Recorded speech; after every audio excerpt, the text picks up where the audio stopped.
Wow. Thank you, Chuck and Nan. Fantastic. Important support.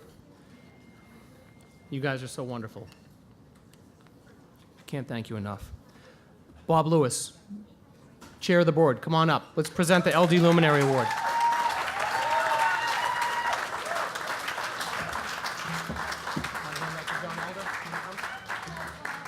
The Landmark College LD Luminary Award is given to an individual in the public eye who is committed to raising awareness of the prevalence and seriousness of learning difficulties. This person has demystified LD by demonstrating that it is not a weakness, but rather an example of how everyone learns and operates differently.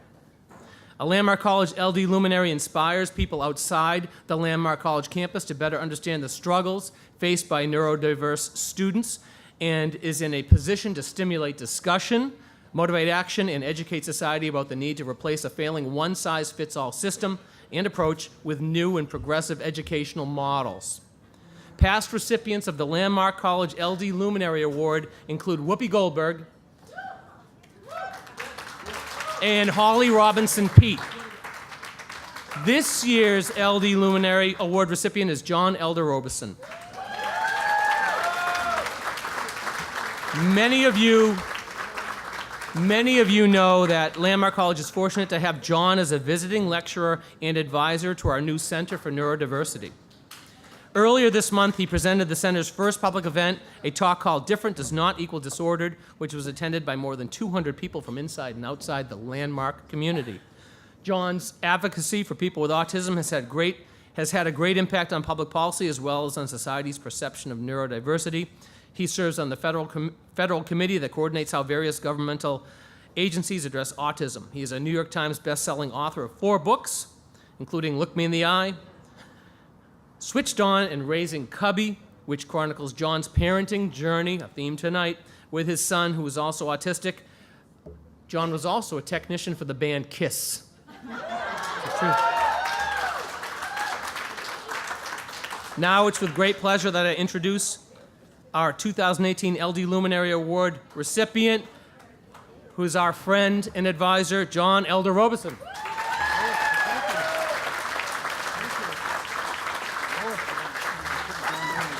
Okay. Well, thank you all. It's an honor to be invited down here and recognized with this.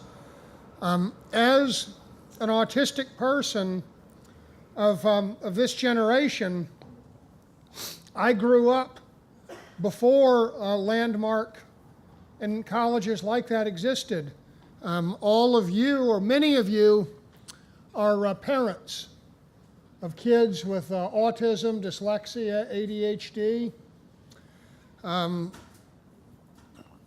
I grew up with all those things before they were recognized as learning differences. When I grew up, kids like me were called retarded, stupid, lazy, sociopathic. And even today, the street gives us names if we don't get them from a school or somebody better. And I know firsthand how vitally important it is to help us find our way, because we now live in a world where education has rendered so many of our gifts obsolete, and it has brought the things we can't do to the forefront.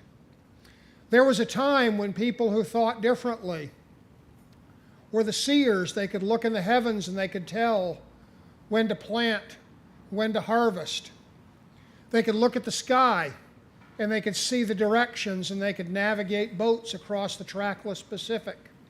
They could lay in the bottom of a boat and they could feel the swell and they could feel the reflection of land 100 miles away. And those people might have said and done weird stuff. They might have been rude, they might not have talked, they might have sounded crazy. But if those people screwed up, you died.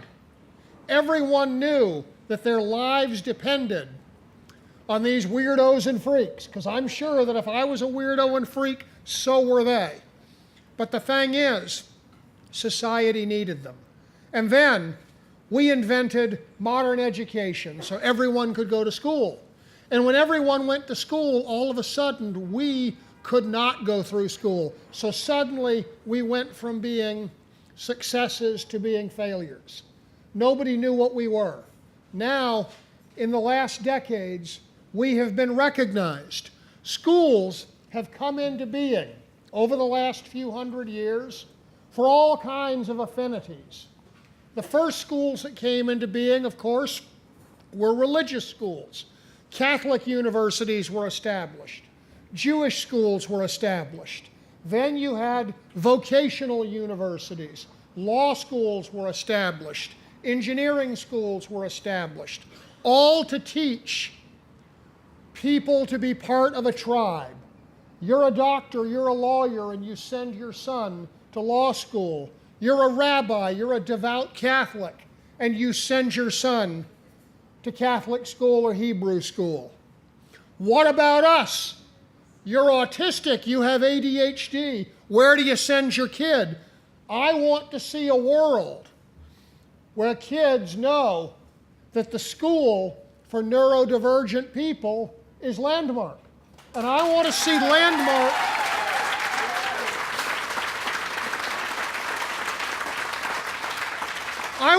Landmark be the Holy Cross or Fordham of neurodiversity schools. And I believe we can do it.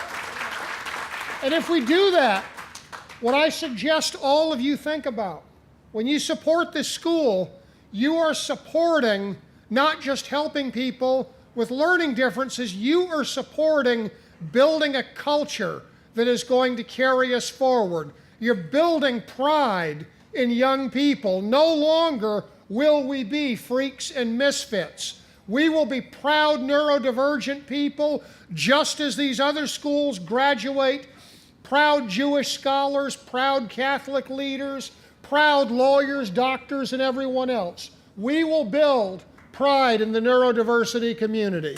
And I want to thank you for your support in that.